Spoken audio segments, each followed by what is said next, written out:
नमस्कार दोस्तों, मैं अनुज कुमार आप सभी का एग्री अनुज के यूट्यूब चैनल पर स्वागत करता हूं। आज इस वीडियो में थोड़ा बात करने वाले हैं बीएससी एजी।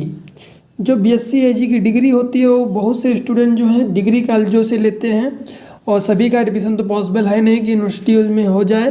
तो जो बच्चे जो हैं स्टूडेंट हैं जो डिग्री कॉलेज से बीएससी एजी की डिग्री लेना चाहते हैं, लेकिन उसके साथ उन्हें किन बातों का ध्यान रखना चाहिए, उस कॉलेज के बारे में क्या पता कर लेना चाहिए तभी वहाँ पर एडमिशन लें। क्योंकि उन छोटी छोटी बातों को अगर ध्यान में आप लोग नहीं रखोगे तो इससे क्या होगा कि बाद में जो आने वाली वैकेंसियाँ होती हैं, जो वैकेंसियाँ आती हैं कृषि विभाग में, वहाँ पर जो है एलिजिबिलिटी को लेकर प्रॉब्लम आ सकती है। जैसे कि इस समय जो है एडीओ एग्रीकल्चर डेवलपमेंट ऑफिसर की वैकेंसी चल रही है तुम्हारी हरियाणा में चल रही है। वहाँ पर बीएससी एजी वालों को एलिजिबिलिटी जो है वो नहीं कंसीडर किया गया है, वो लोग एलिजिबल नहीं हैं। वहाँ पर बीएससी एजी ऑनर्स के स्टूडेंट एलिजिबल हैं। तो इसी प्रकार से नॉन आईसीआर क्या होता है और आईसीआर से एग्रीडेटेड कॉलेज कौन कौन से होते हैं, उनसे क्या फ़ायदा होने वाला है, तो इन सारी डिटेल में बात करेंगे ताकि आप लोगों को एडमिशन लेने से पहले इन बातों को ज़रूर चेक करिएगा। चाहे जिस भी डिग्री कॉलेज में आप एडमिशन लेना चाहते हो कि किन किन बातों का ध्यान रखें। तो फर्स्ट बात जो मैंने दो ऊपर ही लिख दी हैं कि जहाँ पर आप लोग डिग्री कॉलेज चूज़ करने वाले हैं, मान लीजिए आपके पास कोई आस-पास पड़ोस में कोई डिग्री कॉलेज है, वहाँ पर डिग्री आपको मिल जाएगी बीएससी एजी की, तो आप लोग वहीं सोचेंगे कि पास में मिल जाए तो पास ही में हमारे है तो हम उसमें एडमिशन ले लें किसी तरीके से। तो लेकिन उसके बारे में जो जानकारी होनी चाहिए आप लोगों के पास कि कॉलेज जो है, जो भी डिग्री कॉलेज है वो ब्लैक लिस्टेड ना होना चाहिए, ब्लैक लिस्ट में नहीं होना चाहिए। ये भी चेक कर लेना कि बहुत सारे आजकल तो हर चौराहे पर तुमको मिल जाएंगे डिग्री कॉलेज एग्रीकल्चर के। तो यहाँ पर आप लोगों को चेक करना पड़ेगा कौन से जो है ब्लैक लिस्टेड नहीं है, ब्लैक लिस्टेड में नहीं होने चाहिए। दूसरी बात है जो कॉलेज होना चाहिए वो आईसीएआर एक्रीडेटेड होना चाहिए, आईसीआर से एक्रीडेटेड होना चाहिए। लेकिन अभी यूपी में सभी कॉलेज जो हैं एक्रीडेटेड नहीं है, ये सत्य है। ओनली एक लवली यूनिवर्सिटीज़ है वही जो है आईसीआर से एक्रीडेटेड है, बाकी कॉलेज यहाँ पर अभी यूपी में नहीं एक्रीडेटेड हैं। तो ये तो पूरा हो नहीं सकता, बट कोशिश करिए जहाँ पर ये एलिजिबिलिटी है आईसीआर से एक्रीडेटेड है वहाँ एडमिशन लें। अभी इसके बारे में बात करेंगे क्या इससे फ़ायदा होने वाली। मैंने यहाँ पर बात कर रहा हूँ डिग्री कॉलेजों के लिए। अगर आप एडमिशन लेने जा रहे हैं तो इन चीज़ों को जरूर चेक कर लीजिएगा, उनसे पूछ लीजिएगा पहले एडमिशन लेने से पहले, फीस पे करने से पहले। ये सभी पॉइंट को जो है आप लोग उससे पूछ सकते हो कि ये आपके यहाँ है या नहीं है। दूसरी चीज़ बात करें तो क्या होना चाहिए, वहाँ पर जो है बीएससी एजी ऑनर्स, बीएससी एजी ऑनर्स की डिग्री मिल रही है कि बीएससी एजी की डिग्री दी जा रही है, ये भी चेक कर लीजिएगा। देखो दो प्रकार की डिग्रियां होती हैं, एक बीएससी एजी एक बीएससी ऑनर्स, एजी ऑनर्स। तो यहाँ पर आप लोगों को जो डिग्री लेनी है वो बीएससी एजी ऑनर्स की लेनी है। आप लोग पहले पता करिए कॉलेज में आपकी कौन सी डिग्री मिल रही है। यदि वहाँ पर बीएससी एजी ऑनर्स की डिग्री दे रहे हो तभी आप लोग वही डिग्री जो है आप लोग करिएगा। बीएससी एजी की डिग्री आप लोग मत करिएगा, क्योंकि जो प्रेजेंट टाइम में है तो वो इसकी डिमांड ज़्यादा है इन कंपेरिजन टू इसकी। अभी इसके बारे में डिटेल में बात करेंगे क्या क्या इसमें फैसिलिटीज़ होती है। बट ये जो पॉइंट है आप लोग याद रखिएगा, ये चीज़ आप पूछना है आपको कॉलेज में एडमिशन लेने से पहले कि आपके यहाँ बीएससी एजी की डिग्री मिलती है, बीएससी एजी ऑनर्स की डिग्री मिलती है। तो ये तीसरा पॉइंट हुआ कि बीएससी एजी की डिग्री वो देता हो कॉलेज। चौथी बात करें तो वहाँ पर आपका सेमेस्टर सिस्टम चलता हो।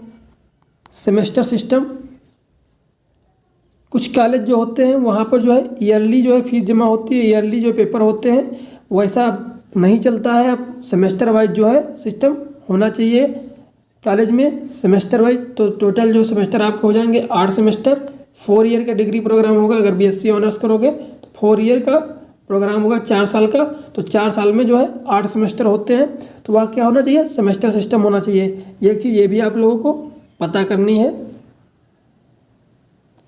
तो यहाँ पर जो इतने मैंने 4 पॉइंट बात किए, तो उससे आप लोग ये 4 पॉइंट जरूर कॉलेज में, किसी कॉलेज में अगर एडमिशन लेने जा रहे हैं तो आप लोग जरूर पता करिएगा। पहले मैंने क्या बताया था कि ब्लैक लिस्टेड नहीं होना चाहिए, दूसरा ICAR से एग्रीडेटेड होना चाहिए, मुश्किल है, पॉसिबल बहुत कम है ये वाला जो है एग्रीडेशन सभी कॉलेजों का हो। नेक्स्ट है सेमेस्टर सिस्टम होना चाहिए, BSc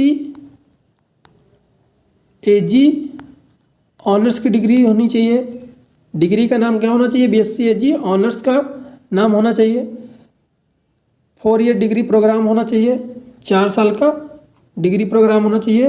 पहले 3 साल का चलता था लेकिन अब 4 साल का चलता है, 4 साल का, क्योंकि जो ऑनर्स की डिग्री होती है वो 160 प्लस क्रेडिट की होती है, इसीलिए इसमें जो है 4 साल की जो है डिग्री प्रोग्राम होना चाहिए, वो भी सेमेस्टर सिस्टम के बेस पर।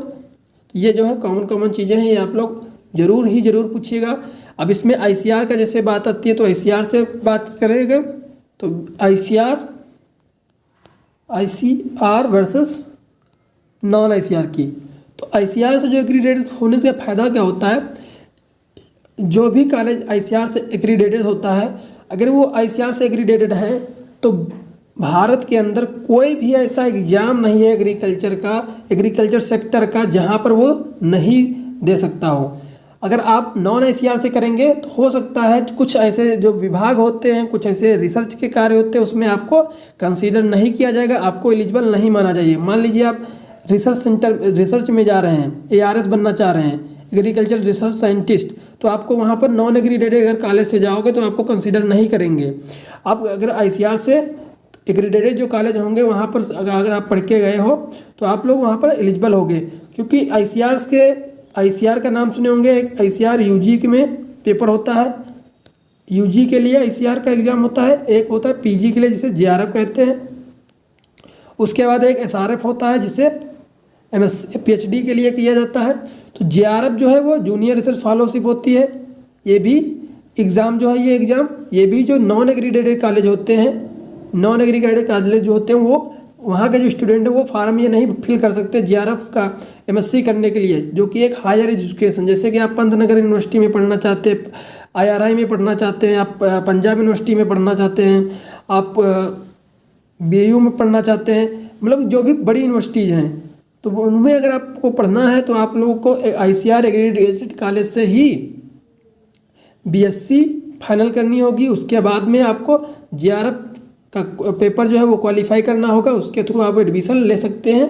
तो ये जो है फ़ायदा है इसका ICAR कॉलेज से एग्रीडेटेड कॉलेज होने इसका, क्योंकि आप अगर हायर एजुकेशन में जा रहे हैं, आप प्रोफेसर बनना चाह रहे हैं, आप साइंटिस्ट बनना चाह रहे हैं, तो आप लोग कोशिश करिए ICAR एग्रीडेटेड कॉलेज से एडमिशन लें, क्योंकि नॉन ICAR जो एग्रीडेटेड कॉलेज होते हैं वहाँ पर इनकी एलिजिबिलिटी नहीं की जाती है।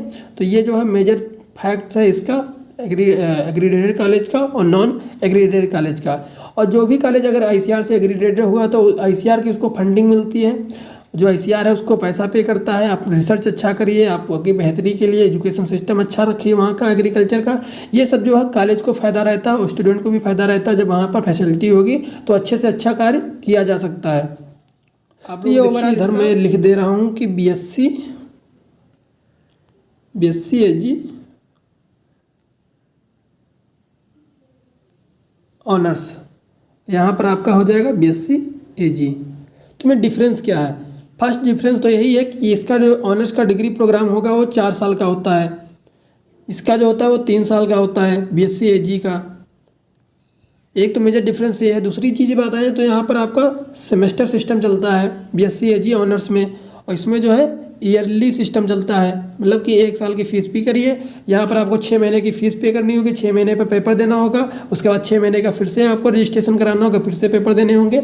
इस प्रकार से जो है टोटल इसमें 8 सेमेस्टर होते हैं, तो ये चलता है। दूसरी बात इसमें की जाए तो जो BSc ऑनर्स के स्टूडेंट होते हैं वो कम से कम 160 प्लस 160 से ज़्यादा क्रेडिट जो है यूनिवर्सिटीज़ में होता है वो क्रेडिट सिस्टम चलता है, तो 160 से प्लस क्रेडिट जो है सब्जेक्ट जो है पढ़ते हैं स्टूडेंट BSc AG ऑनर्स में। वहीं पर अगर BSc AG की बात करें तो वहाँ पर टोटल 120 क्रेडिट के जो है सब्जेक्ट पढ़ाए जाते हैं।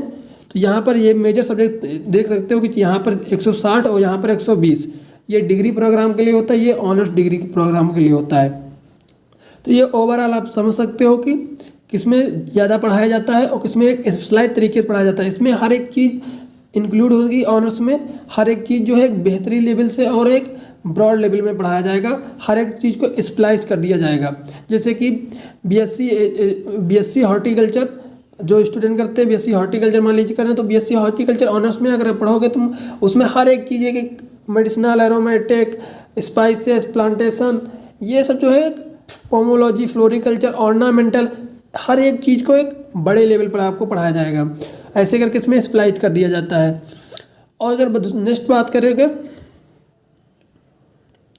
नेक्स्ट टॉपिक की बात करें तो इसमें क्या होता है कि यदि आप बीएससी एजी ऑनर्स करे रहेंगे तो आपको फ़ायदा मिलेगा। जो जॉब निकलती हैं उसमें आप एलिजिबल रहोगे। बहुत सारी जॉब जो हैं उसमें सभी में लगभग आप एलिजिबल ही रहोगे। बीएससी एजी ऑनर्स के एलिजिबिलिटी रहेगी आपकी सभी। वहीं पर बीएससी जब एजी करे रहेंगे तो जैसे कि हरियाणा में वैकेंसी आती है एडीओ की, उसमें आप एलिजिबल नहीं रहोगे क्योंकि कंपटीशन इतना है। अभी आने वाली वैकेंसियाँ हैं, किसमें क्या प्रावधान कर दे, तो उसको ध्यान में रखते हुए मेरी एडवाइस यही रहेगी कि आप लोग बीएससी एजी ऑनर्स की डिग्री लें, चाहे जिस भी कॉलेज से ले रहे हों वहाँ पर पता करिए सबसे पहले बीएससी एजी ऑनर्स की डिग्री है या नहीं है। तो ऐसे ही करके जो है आप लोग इसको समझ सकते हैं कि इसकी में जो है कौन सी बेस्ट है। तो आई होप यह वीडियो आपको अच्छा लगा होगा। यदि आपको यह वीडियो अच्छा लगा हो या इन्फॉर्मेशन आपको सही लगी हो तो आप लोग कमेंट करके बताइएगा कैसा लगा वीडियो, और अपने दोस्तों तक शेयर कर दीजिएगा। मिलते हैं नेक्स्ट वीडियो, तब तक के लिए जय हिंद।